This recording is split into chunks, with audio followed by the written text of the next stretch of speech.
Numele meu este Mariusiancu și astăzi ne vom uita la cele mai creepy lucruri găsite de către oameni în pădure, plus poze și videouri reale. Da, băi și fete, ați auzit foarte bine. Pe lângă faptul că urmează să auzim cele mai creepy întâmplări din pădure, avem și poze reale și filmări ca să avem dovezi pentru lucrurile pe care acești oameni susțin că le-au găsit în pădure. Este un videoclip de la Mr. Nightmare. Sincer să vă spun, sunt chiar foarte curios care o să fie treaba și sunt curios care o să fie cel mai creepy lucru pe care poți să-l găsești într-o pădure. Sincer să vă spun, eu cred. Deci acum dau un predict, nu m-am uitat aici, însă cred că cel mai creepy lucru ar fi niște oase de schelete, adică la asta mă gândesc, adică ce putea să găsești altceva în pădure, în afară de oase de schelete, nu? Adică asta ar fi cel mai creepy lucru, gen de om, nu de animal sau ceva de genul. Cred că asta ar fi cel mai creepy lucru. În fine, hai să vedem, sunt mai multe întâmplări, hai să vedem prima întâmplare.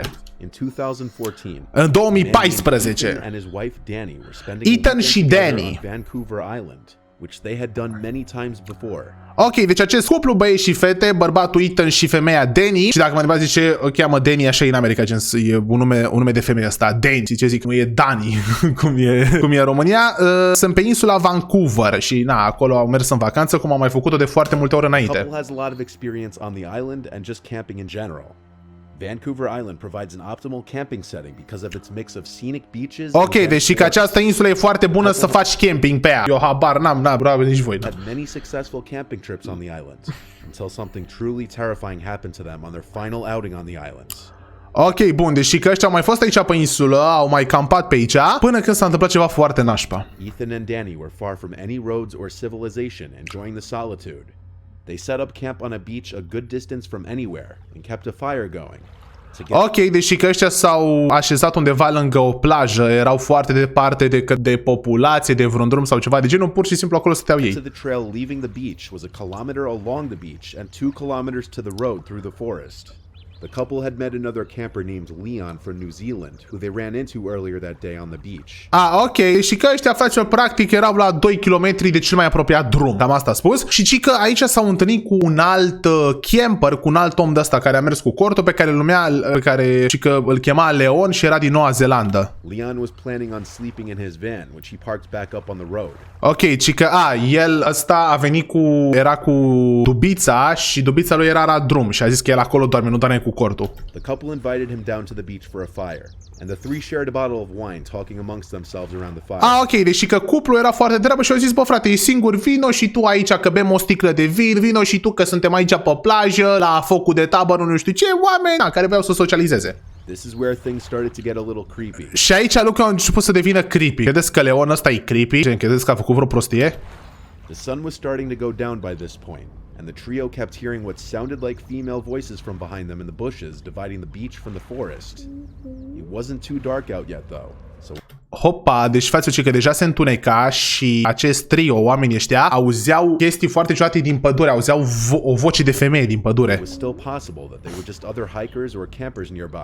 Ideea e că nu s-au panicat pentru că ei, având în vedere că aveau și o experiență cu chestia asta, știau că pot să dea și de alți oameni acolo și se gândeau că sunt alți oameni. All three of them could agree that they were hearing female voices, though. On that note, it was getting late, and all three of them could agree that they were hearing female voices, though.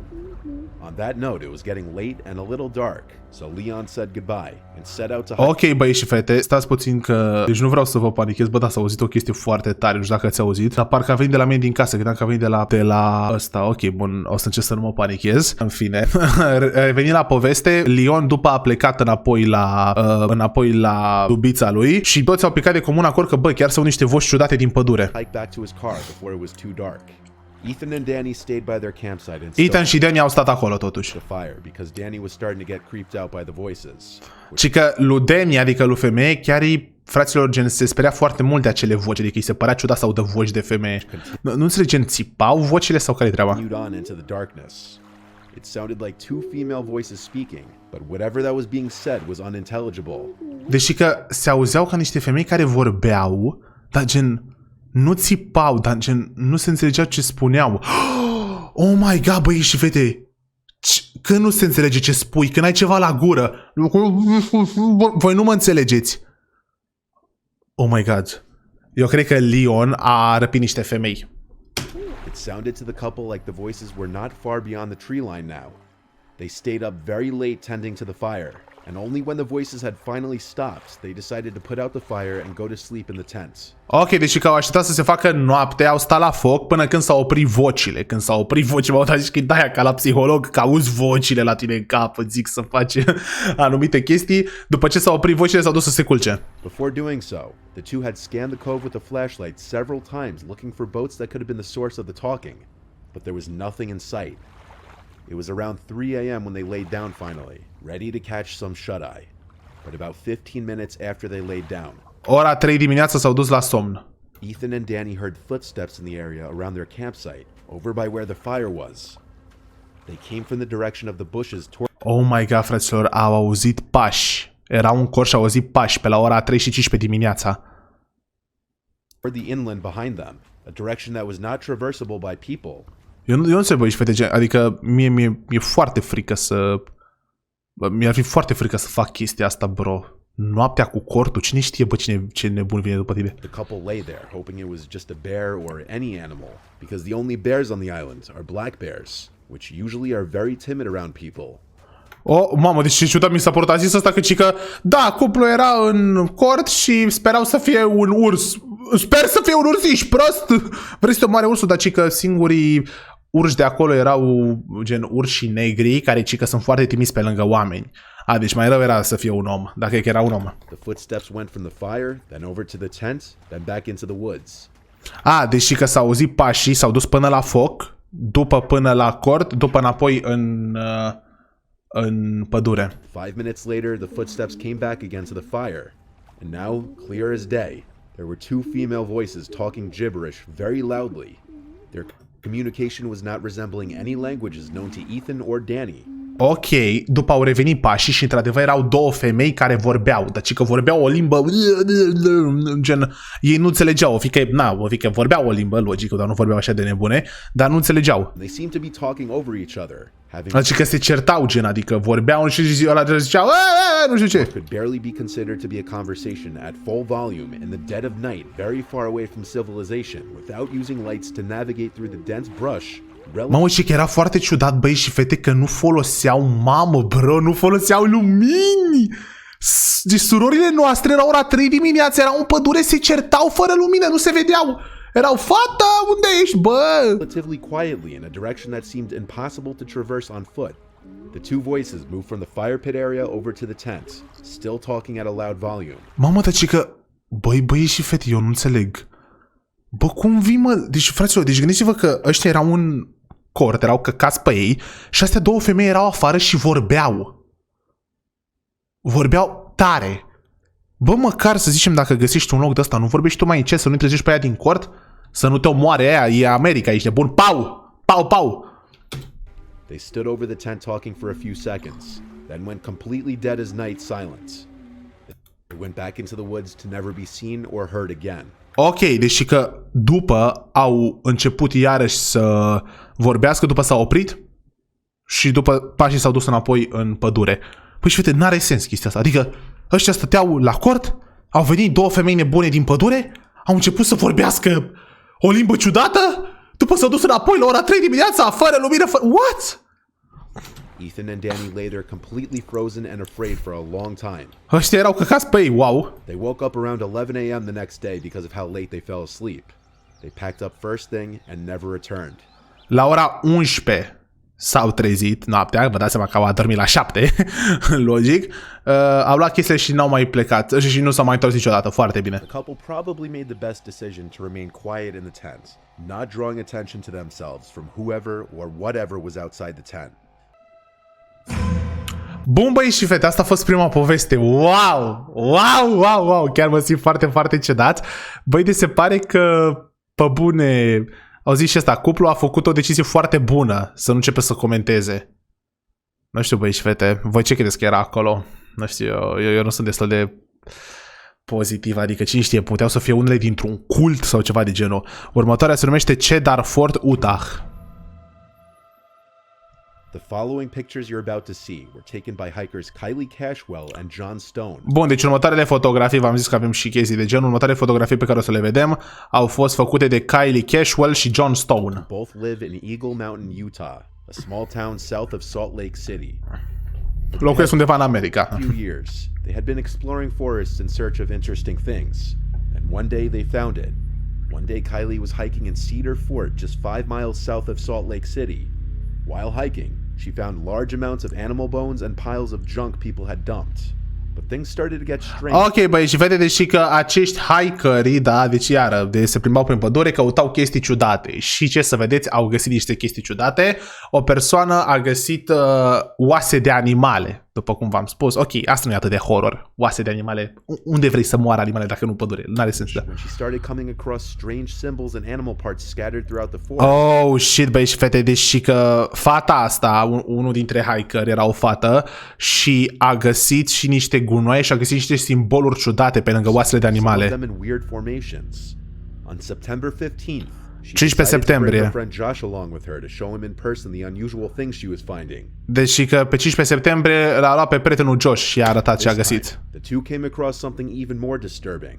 On the trail there was a severed deer head and a pentagram surrounded by deer legs. Oh my god, bro. Uitați-vă la chestia asta, băi și fete. E o pentagramă de-aia cu ritualuri și alea sunt ceva picioare de deer. Deer înseamnă ren.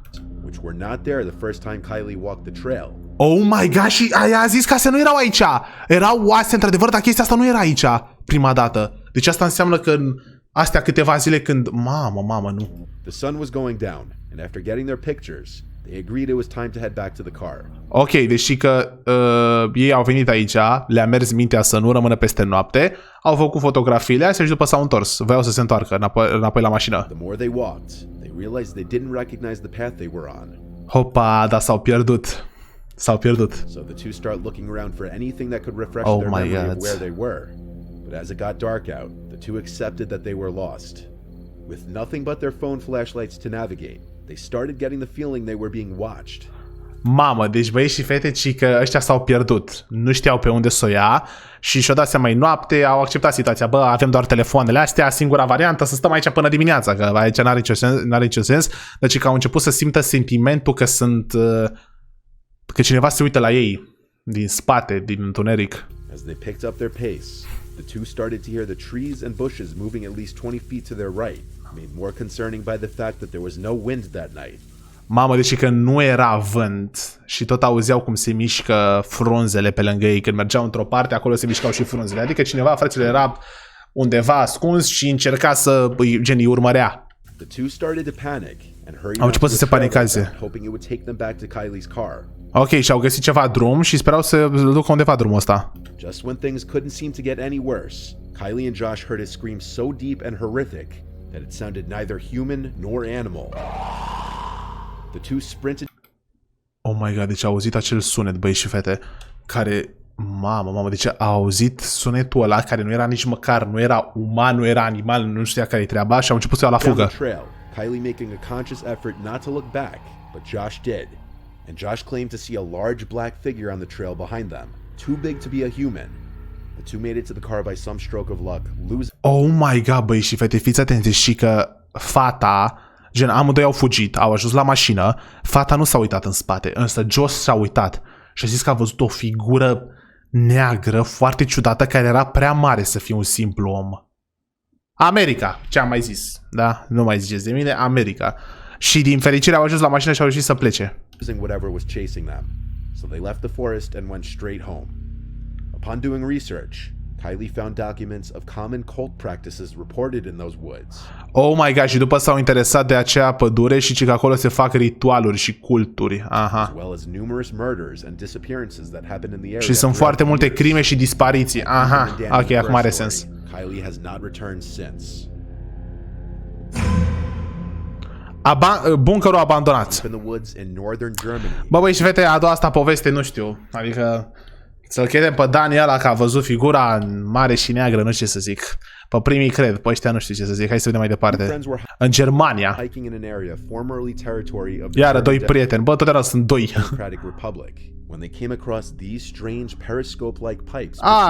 Ce bă, au găsit un bunker. Cine știe, băi și fete. Asta nu-i mare chestie. Un bunker din al doilea război mondial, nu? Feeling either brave or Uite. foolish, they decided to investigate further. They discovered a doorway hidden Au behind găsit un several bunker. bushes, covered by a large wooden lid. What they found hidden beneath the ground is a pretty disturbing piece of history. The doorway led to a huge abandoned army bunker. Uite, au găsit aici. Ok, un bunker de armată. Băi, și fete, nu mi se pare mare chestie. Mai ales că știm ce a făcut Germania de la război mondial. Da, hai să nu menționăm acel nume, că după mi se demonetizează videoclipul. Were several tunnels leading off in different directions, which intersected a long central corridor. There were so many different directions to go that exploring the place felt like going through a maze to the Mamă, uitați-vă, băi, și ce că se simțea ca un labirint. Bă, acum, bă, frate, orice loc în care nu știi unde ești, ca un labirint. Dar uitați-vă la chestiile alea de pe... Uite, scrie liebe. friends. Ich liebe. Ich liebe dich. Ich liebe dich înseamnă te iubesc în germană. Holy shit. Frățiorul care ai făcut dedicații de dragoste la gagică ta în bunkerul... Nu știu. Eu zic că puteai să duci pe fata la o altă întâlnire, adică era mai bine, în fine. Da. They tried not to stray far away from each Bă, other. ce fac ăștia, mă? Băi, frăților, să nu faceți așa ceva. That's how big the place was. As they ventured deeper into the structure, they came across German writing on the wall, which translated to help. Curiosity still got the better of them. Ok, bun, aici scrie numele acelui băiat, ok. And they continued deeper into... Ba nu, scrie Hilfe. Adică ajutor. Bă, acum băi și fete, normal că zice ajutor, na. to the bunker. And as they did, the structure became more and more decayed. Mamă, uitați-vă, mamă, și s-au dus, bă, de ce v-ați dus mai jos, bă, sunteți proști? More writings were found on the walls. Mai multe chestii pe pereți. Reading, "Hello Satan, I love you." Și că, hello Satan, mamă, ok, no. Some of the rooms and corridors were flooded and smelled like sewage. They made their way into a very large room with Bă, a băieții ăștia proști, bă, de ce v-ați dus aici? strange machine in the center. Au găsit o mașinărie. Very possible the previous occupants had fled the bunker in a hurry, as there was a single shoe still stuck in the sludge on the floor. Oh, deci că era foarte multă prostie de asta pe jos și era un papuc jos. Deci se presupune că ăștia care au stat în bunkerul ăsta au inundat bunkerul. Bă, băi și fete, bă, mi se pare ciudat că sunt chestiile alea pe perete, dar așa bunkerul sine nu mi se pare ciudat, bro. E un bunker, aș fi zis asta, de armată. Adică, wow, mare chestie. Why wouldn't someone have time to grab one shoe unless they were in a hurry? The structure was believed to be an old military bunker, possibly used for shelter by the Nazis during World War II. But why did the soldiers seemingly leave in such a hurry? And whether they were the ones who had written the warning messages on the walls is unknown. Ok, asta e și prost, asta nu știe al doilea război mondial, face. De ce au fugit soldații de aici? Oare de ce au fugit? Că au pierdut războiul, ok? Mr. Nightmare se pare că nu le are cu istoria. Ideea, băi, și fete, cazul care nu știți, Germania a pierdut al doilea război mondial, mulțumim bunului Dumnezeu, da? Dar, na, bă, mie nu mi se pare horror, mi se pare horror chestiile de pe perete, alea. Da, na, asta poate să fie niște boschetari care au venit și au zis chestia asta, știi? Adică asta se găsește la top pasul. Da, bunker în sine nu mi se pare horror. Duffel bag in the woods. Ce înseamnă duffel bag? In this last story, for the person's safety, I'll refer to him as just Bill. Hopa, ia vedeți băi și fete, că în această poveste nici măcar nu ni se zice numele lui băiatul ăla, din siguranța lui, ci că o să se zică Bill. Ok, Bill. Bill is an avid hiker who in 2016 was visiting his brother upstate New York near Downsville. Bill's brother owns a small house and a barn up there, and from time to time Bill and other family members would go up to visit. Ok, deci și că Bill ăsta în 2016 s-a dus la ceva casa lui frate-su. This was in the late fall, and so the foliage was Era all în toamnă. orange, and more than half of the leaves had fallen off the trees. Bill was hiking a narrow trail which was not far from his brother's place. Ok, și Bill ăsta, frațiunea, ăsta a zis că era toamnă, după cum puteți vedea era totul portocaleu cum este toamna, și Bill ăsta era se ducea printr-un drum pe cum îi spune, prin pădure. This trail is in the middle of a very rural area, and it connects from the occasional property to property. So when Bill stumbled across a duffel bag on the ground in the middle of the woods, Ok, un duffel bag. Asta e un duffel bag, e o geantă de-asta. it was a surprise. The duffel bag looked like it was relatively new. Ce că arăta ca și cum era un duffel bag nou. Bă, băi și fete, ce mare chestie. Și a pierdut cineva geanta. It didn't look Sau în cel mai rău caz, cineva a fost atacat de un animal și a lăsat geanta. Nu mi se pare horror.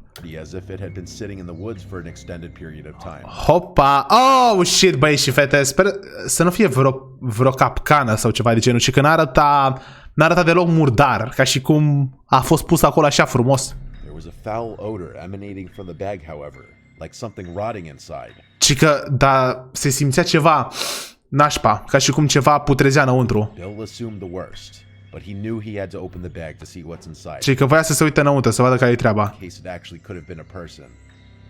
He was building up the courage to open the zipper to the bag, but before he could, he heard footsteps approaching from off the trail. Oh my god, băi și fete, deși că ăsta se gândea, a zis sincer, se gândea că poate e o persoană pusă acolo, cine știe, ceva crimă ciudată. Își făcea curaj să deschidă geanta, dar auzi pași din spatele lui. And a voice saying, "That's mine. Please don't touch it." Și că și cineva a zis, e a mea, te rog nu atinge. A large man in a dirty jacket and jeans was quickly approaching from the woods. Mamă, și a venit un băiat, mamă, ok, voiam să zic sper să nu-l omoare, dar dacă zice povestea asta înseamnă că nu l-a omorât. Ci că era un dita mai omul care avea o jachetă murdară și nu știu ce, care a venit din pădure și a zis, a mea, nu atinge. Grabbed the duffel bag off the ground. The two exchanged looks for a moment. Bill told the man he assumed the bag was forgotten by someone, and the man told him he was storing his kill from his hunt in the bag. Even though Bill isn't a hunter, he knew it's standard to use a cooler for storing fresh kill, not a duffel bag of all. Ok, băi și fete, deci Billy a zis că, bă, vezi că cineva a pierdut chestia asta, face, nu e a mea. Asta a zis că eu am făcut, a vânat un animal, nu știu ce, l-a omorât și l-a pus acolo. Și ăsta, ci că nu e un vânător, dar știe că în momentul în care vânezi un animal, îl pui în aia frigorifică, nu-l pui în geantă, ești prost, logic. This also wouldn't explain the foul smell so soon. Și că și mirosea foarte ciudat. Because usually dead bodies only start to smell after a few days, not right after death. Și s-a părut foarte ciudat. Ok, băi, și s-a părut foarte ciudat că, bă, cadavrele miros după câteva zile. Știi? So he apologized and continued walking down the trail. Și că și-a cerut scuze și a continuat să meargă pe aici. A little more speed in his step. It's likely the man noticed Bill's nervousness because he heard the duffel bag get dropped on the floor as he was walking away. But as he looked back, he didn't see the man anymore. Oh my god, băi și fete. Deci că ăsta a luat-o la pas și după a auzit cum a lăsat geanta jos. S-a uitat în spate, omul nu mai era. Mamă, frățiorul, vezi că... Bă, să nu fie vreo capcană sau ceva de genul. Adică că nu cred că ăla e vreun gen, să zicem așa, băi, nu cred că e un criminal care a făcut o crimă și a lăsat geanta acolo. E ceva mai... Adică poate să fie, dar gen, e ceva mai mult la mijloc. E vreo capcană, 100%. Bill nervously continued along the trail, taking out his phone to try to call his brother for an emergency pickup by the road. But he didn't have any reception in the woods. Mamă, n-avea semnal, voia să-l sune pe frate-sul. All he could do was press forward and avoid crossing paths with that man again. But as he continued on, he kept hearing leaves crunching from not far behind him. And any time he'd look back, the coast seemed clear. Mamă, deci tot auzea pași în spatele lui, mamă, băi și fete, mamă, mă sperii, să moară frații mei de nu mă sperii. Tot auzea pași în spatele lui, auzea frunzi în spatele lui, de fiecare când se uita în spate nu era nimic. But eventually, his fear that he was being followed became real. He saw that man following him in the distance in a stalkerish manner. Oh my god, și l-a văzut pe ăla în spate. L-a văzut, ăla îl urmărea. Hiding behind a tree. Without thinking, Bill started to run as fast as he could down the trail. Ok, Bill nu s-a gândit și a luat-o la fugă, bravo. He knew he was being followed without even looking back because he could hear the leaves being crushed for not too far behind him. Ok, și-a dat seama că și-el a fugit după el, că auzea alea din spate. Bill came to an abandoned looking property with overgrown grass. And having grown too winded to continue running, he attempted entry to the old house through the back door, and was able to get inside. Bill hid under a cot in the first bedroom he found, and he heard the back door open again. Oh my god, băi și fete, deși că ăsta a fugit până la o casă abandonată. Bă, Bill, bă, ce poveste e asta? Deci a fugit până la o casă abandonată, a intrat înăuntru și s-a ascuns sub ceva pat sau, da, sub ceva chestie. A auzit ușa din spate cum se deschide. Followed by heavy footsteps moving in a hurry. They went from room to room, and Bill could hear the man's heavy breathing from also being out of breath. Mamă, și îl auzea pe ăla, omul ăla cum făcea gen că era obosit. The man's footsteps came into the bedroom just for a second and left right after. He didn't look under either of the two cots. Bill heard the back door to the house open and slam shut again, but he laid under the cot for another half an hour, not taking any risks. Mamă, deci că ăla a auzit cum a plecat de acolo, dar a stat în locul ăsta Bill încă jumate de oră. Păi și cum a reușit să fugă? He only got up when he realized it would be dark soon, and he needed to get to a road to call for help. He proceeded to leave the house and run down the dirt trail by the house that was most likely once used as a driveway, which led him to a road. From here, he eventually hitched a ride with a passing car, who gave Bill a lift back to his brother's house. Mamă, și din fericire, băieți și fete, s-a dus, a găsit o mașină care l-a dus la frate său acasă. Bill would call the local police department and report his encounter. Given the severity of the case, police would show up to the house to get a more detailed description of the man's face, the location it happened, and other information. Though it was never technically confirmed what was in that duffel bag. A venit poliția, băi, și fete a început să ia detalii, dar nu se știe momentan ce a fost aici. Wow, ce poveste. Wow, asta chiar a fost horror de tot, băi, și fete, ce credeți că era înăuntru? Bă, da, gen, n-are sens, adică dacă era un cadavru, da, ăla miroase după câteva zile. Ai lăsat câteva zile ăla acolo, n-are sens. Already be clue enough. But the fact that the man so intently chased after Bill shows that he was hiding something that he didn't want any witnesses for, most likely dumping a dead body. Bill would most likely outsmart the killer in Dead by Daylight Mobile, as he effectively was able to... Ok, bun, băi, și acum face băiatul ăsta reclamă la Dead by Daylight Mobile. Băi, și fete, aici s-a terminat videoclipul. Bă, scrieți la comentarii ce credeți că s-a întâmplat la ultima poveste, că eu chiar n-am nicio explicație, ești de bun? Mi se pare ciudat, foarte ciudat ce s-a întâmplat.